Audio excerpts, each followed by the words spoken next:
Bien, ¿qué tal chicos? El día de hoy vamos a ver un tema relacionado a lo que es la ciencia de la virología. Vamos a ver lo que son las estructuras llamadas acelulares o subcelulares, de lo que representa la parte de virus. Bien, comenzamos.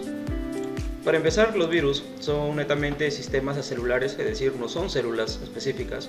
Fueron descubiertas por primera vez por Ivanovsky en 1892, mientras estudiaba este botánico lo que es una enfermedad del mosaico del tabaco.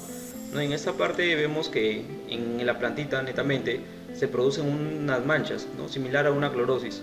Pero ¿qué daba a entender esto? Pues de que estaba infectado por un tipo de agente que para Ivanovsky ni siquiera era una bacteria, incluso era un poco más pequeño que él. Las investigaciones de Dmitry Ivanovsky, mediante unos también filtros de porcelana, él se dio cuenta de que aquí había un agente que netamente estaba causando un daño.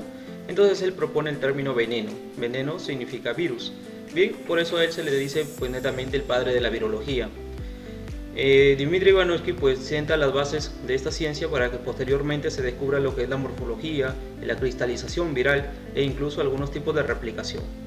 Bien, tenemos un origen viral mediante dos teorías. Por ejemplo, se podría decir que existe la llamada teoría del origen moderno, en donde se sugiere que los virus son considerados células en regresión, es decir, que pierden muchos de sus componentes por no necesitarlos, ya que van a disponer de ellos en células parasitadas. Cuando un virus va a entrar a una célula, va a adquirir la mayor estructura que contiene este tipo de célula. Entonces, ellos son células en regresión, porque no tienen estos componentes.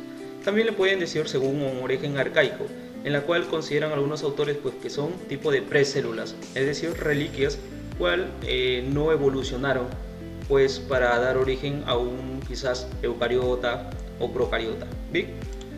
En cuanto a la historia viral, tenemos que luego Martinus Bengerik en 1898, él es el que redescubre el virus del mosaico del tabaco. Las investigaciones de Dmitry Ivanovsky no le tomaron mucha importancia, pero Martinus Bengerik es el que le da un mayor realce. Por eso le dicen que redescubre el virus del mosaico del tabaco. Él denomina a los virus con una frase llamada contagium vivum fluido, que significa netamente que estas partículas infectivas se contagian por medio de un fluido vivo. Él va a reintroducir el término virus y demuestra mediante los filtros extremadamente finos de porcelana que este tipo de agente era mucho menor que el tamaño de una bacteria. Bengerik creía que los virus eran de naturaleza líquida, por eso le llaman los germen vivos solubles. A manera también de avance en cuanto a la ciencia de la virología, tenemos a Blücher y Frosch, que en 1898 demuestran el agente causal de la llamada fiebre aftosa o glosopeda, que es un tipo de enfermedad que le da al ganado vacuno, al ganado caprino, en la cual le salen úlceras en la parte bucal. Tenemos a Walter Reed, que va a descubrir el primer virus humano, que es ocasionando la llamada fiebre amarilla, un tipo de virus ARN. Tenemos a Friedrich Wurth, que descubre lo que es el virus de la viruela, un tipo de virus muy grande. Tenemos a Felix Hellere, que en 1917 acuña el término bacteriófago. Este bacteriófago significa virus que infectan netamente a las bacterias. También le llaman fagos, son unos tipos de virus complejos. Tenemos finalmente a Wendell Stanley, que en 1935 él cristaliza lo que es el virus del mosaico del tabaco y le galardona incluso un premio Nobel en 1946 por un tipo de estructura química que le da a la parte viral. Tenemos que dentro de las características generales de los virus son considerados parásitos intracelulares obligados. Esto quiere decir que netamente tienen que utilizar una célula para poder replicarse. Bien, cuando el virus se encuentra fuera de la célula, se dice que es una forma inactiva, una forma infectiva llamada virión. Entonces, el virión es una forma infectiva que está fuera de la parte de la célula. El tamaño de los virus puede existir más o menos de entre a 20 a 300 nanómetros. Son solamente visibles a la parte de microscopía electrónica. Podemos encontrar que también tienen características en la cual son tan pequeños que pueden atravesar filtros de porcelana. E incluso se le consideran algunos virus de tipo mutable porque pueden cambiar de forma y pueden provocar incluso cáncer. Por ejemplo, el llamado VPH, un virus de tipo ADN que puede ocasionar el cáncer del cuello uterino. Otra de sus características, recordar que ellos no son seres vivos, por lo tanto no se pueden reproducir. Si bien es cierto, ellos utilizan mecanismos de replicación. Son resistentes a los antibióticos, se previene mediante el uso de vacunas y nuestro cuerpo recordar que produce un tipo de proteínas inmunológicas llamadas interferones o llamadas antivirales, que nos van a proteger de estos agentes. Ellos carecen de metabolismo propio porque no pueden tener la parte de producción de ATP, la parte de producción de energía. Tampoco van a presentar irritabilidad, no son seres vivos. Ellos no presentan organelos, pero pueden encontrar enzimas, por ejemplo lo que es la lisozima, la transcriptasa inversa. Se menciona finalmente que ellos presentan un tipo de receptores de membrana, pues que le dan un tipo de especificidad a la célula infectada. Entre su estructura viral vamos a encontrar dos partes importantes. La mayoría de virus presenta lo siguiente: la parte central, donde se encuentra el tipo de ADN o ARN, pero nunca juntos, le vas a denominar genoma. El genoma es un tipo de estructura en la cual está el ácido nucleico, solamente un tipo de ácido nucleico, que puede ser pues de una tira única, o sea una tira simple o una tira doble. La parte de la cápside viene a ser una estructura proteica que protege al genoma, y la cápside está formada a su vez por varios tipos de unidades denominadas capsómeros.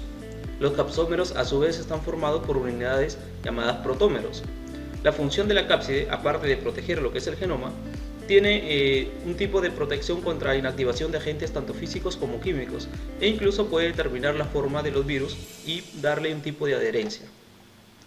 Si nosotros juntamos la cápside con el genoma, o sea la parte proteica con la parte de ácido nucleico, vamos a tener la llamada nucleocápside. Bien, la nucleocápside. Se podría decir que algunos virus, no todos, presentan otra capita de más, y viene a ser la llamada envoltura. Esta envoltura, como tú te das cuenta en la imagen, parece a la membrana celular, ¿cierto? De una célula eucariota. Entonces podemos decir lo siguiente: la envoltura está constituida netamente por dos capas lipídicas, una en este caso de glucoproteínas, que son las llamadas GP. Se podría decir que esta envoltura pues se produce a partir de la membrana de la célula infectada, ¿no? Cuando la célula se lisa, cuando la célula se rompe, todo ese tipo de virus que estuvieron dentro, se replicaron, pues van a utilizar esta membrana citoplasmática de la célula ya infectada y ya lisada. Entonces tenemos aquí ejemplos como es el caso del VIH, la gripe, el COVID-19 también es un tipo de virus de tipo envuelto, y se le puede mencionar pues las llamadas glucoproteínas que están allí netamente en la envoltura, ¿no? Que le dan un tipo de unión con una célula hospedera. Bien, cuando el virus no presenta envoltura, recordar que le llaman un virus de tipo desnudo. Existe pues otra estructura viral, ¿no? Un virus complejo, en el caso de los bacteriófagos, que ya es una unión de varias estructuras a su vez, que por ejemplo aquí podemos encontrar la parte de cabeza, cuello, cola, placa basal, etc., ¿no? Ese es un tipo de virus complejo. En cuanto a su morfología, podemos mencionar aquí virus icosaédricos, caso de los adenovirus, caso del herpes virus también. Existen también icosaédricos con envolturas, otros de tipo helicoidal como el del mosaico del tabaco. Hay otros de tipo helicoidal envueltos, ¿no? Por ejemplo, el virus de la rabia presenta un tipo de envoltura con un tipo de espículas, ¿no? Que le llaman también la rabia o virus de tipo bala. Encontramos pues los complejos, caso sea de un bacteriófago, de lo que netamente infectan bacterias. En cuanto a su clasificación, solamente lo hacen mediante el genoma, ¿no? Puede mostrarle virus de tipo ADN o virus de tipo ARN. De los principales de ADN tenemos a los siguientes: la llamada hepatitis B, el herpes, que puede ser un herpes simple, un herpes genital, caso de lo que es la viruela, la varicela, el bacteriófago, la conjuntivitis. Son tipos de virus muy comunes, ¿no? Y muy preguntados. Pero también aquí podemos mencionar a lo que son, por ejemplo, el papovirus, por ejemplo, el papiloma humano, el sarcoma de Kaposi y el parvovirus canino. ¿Bien? En la parte de virus de ARN mencionamos al otro tipo de hepatitis, por ejemplo el A y la C, la rubiola, la rabia, aquellos tipos de enfermedades quizás consideradas muy patógenas, lo que es el VIH, lo que es el ébola, algunos tipos de enfermedades también transmitidas por vectores, caso del dengue, el zika, el chikungunya, y pues el COVID, que también estamos viendo en la actualidad, es un tipo de ARN. Bien, podemos ahí ver, por ejemplo, una estructura general de lo que viene a ser las familias pertenecientes a los tipos de ADN, ¿no? Por ejemplo, herpes viride, pues es un tipo de ADN. Lo que hablamos de un poxviride también sería la familia de ADN. Si de repente mencionan lo que es el virus del VIH, o sea, la enfermedad del SIDA, pues es un retrovirus. Entonces en este caso sería un tipo de ARN, ¿no? Que es un tipo de pregunta común. Y si de repente pues viene lo que es el coronavirus, que actualmente se menciona, también es un tipo de ARN, virus con ARN. Bien, en cuanto a algunos tipos de virus, podemos mencionar primero los llamados viroides. Los viroides fueron descubiertos por Theodor Diener en 1970. Y él menciona pues que estos virus están netamente ocasionando problemas a las plantas, por eso le llaman agentes fitopatógenos, enfermedades a las plantas. Están constituidos netamente por un tipo de ARN circular nada más monocatenario, y ellos no presentan la cápside, no presentan la proteína protectora. Bien, entonces podemos mencionar por ejemplo aquí lo que es una enfermedad, por ejemplo en el tubérculo fusiforme de la papa, puede estar ocasionando la enfermedad del viroide, pues también otra enfermedad, por ejemplo el cadán en el cogotero, y también la exocortis en los llamados cítricos. Bien, tipos de virus fitopatógenos. Si hablamos virus en animales, podemos mencionar ahora lo que son los priones. Los priones fueron descubiertos por Stanley Prusiner en 1982, y él menciona pues que ellos son partículas, son proteínas infectivas que están causando enfermedades netamente neurodegenerativas. Este tipo de priones pues son resistentes a radiación ultravioleta, a temperaturas altas, a un tipo de proteasas, y si bien es cierto, ellos están ocasionando un daño dentro de la parte nerviosa, por ejemplo en la parte encefálica, tenemos como ejemplos a lo que es el curú en los humanos, en el cual pues se puede ver ahí en la imagen un corte de cavidades neurológicas, y como te das cuenta pues hay como unos espacios, unos huecos en ese corte. Entonces netamente el prión aquí está haciendo un tipo de efecto. Podemos mencionar que dentro de una sintomatología puede traer lo que es demencia senil, de repente pérdida de memoria, dolores pues intensos de cabeza, etc. Pero también puede ocasionar problemas a lo que son el ganado bovino, ¿no? Por ejemplo el síndrome de las vacas locas. El síndrome o enfermedad de las vacas locas, conocido también por encefalopatía espongiforme bovina, pues es un tipo de enfermedad pues producida por los priones en el ganado vacuno, ¿no? Esta que le hacen unos huequitos al cerebro. En el caso pues de las ovejas, en el ganado caprino, pues podemos mencionar aquí la enfermedad del Scrapie, que es un tipo de enfermedad llamada tembladera, o también denominada el prurito lumbar, ¿no? Que como tú te das cuenta es un tipo de alergia en la parte dorsal del animal, ¿no? Entonces también está ocasionando aquí el daño al prión.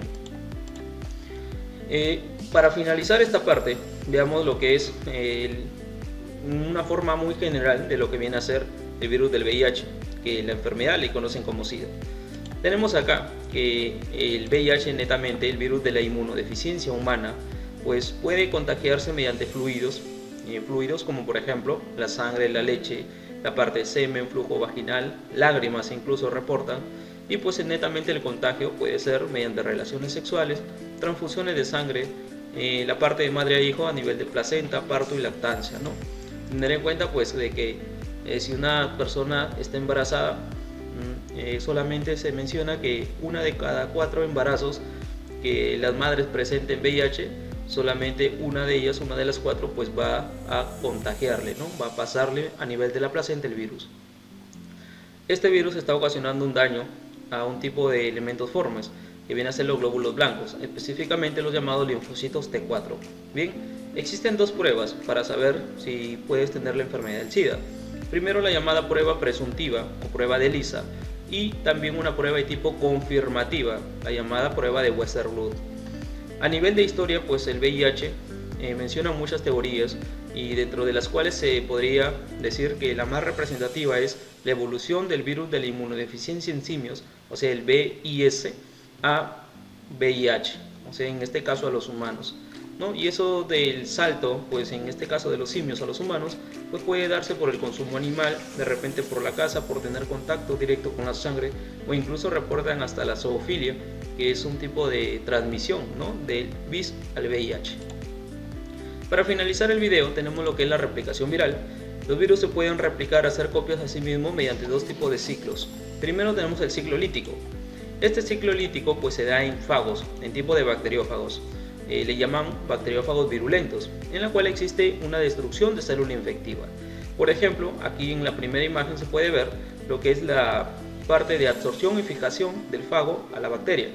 Luego de ello le da la entrada, es decir, deja caer su genoma, que en este caso contiene el ácido nucleico, Este ácido nucleico pues va a mezclarse con los componentes de la célula, síntesis de componentes de los virus, para que luego produzca un ensamblaje, es decir, se empiecen a producir las copias. Finalmente tenemos que la bacteria se va a romper, se va a alisar y va a liberar pues netamente los nuevos viriones. Todo ese proceso de replicación se llama ciclo lítico, es decir, aquí netamente existe un tipo de destrucción de célula infectiva.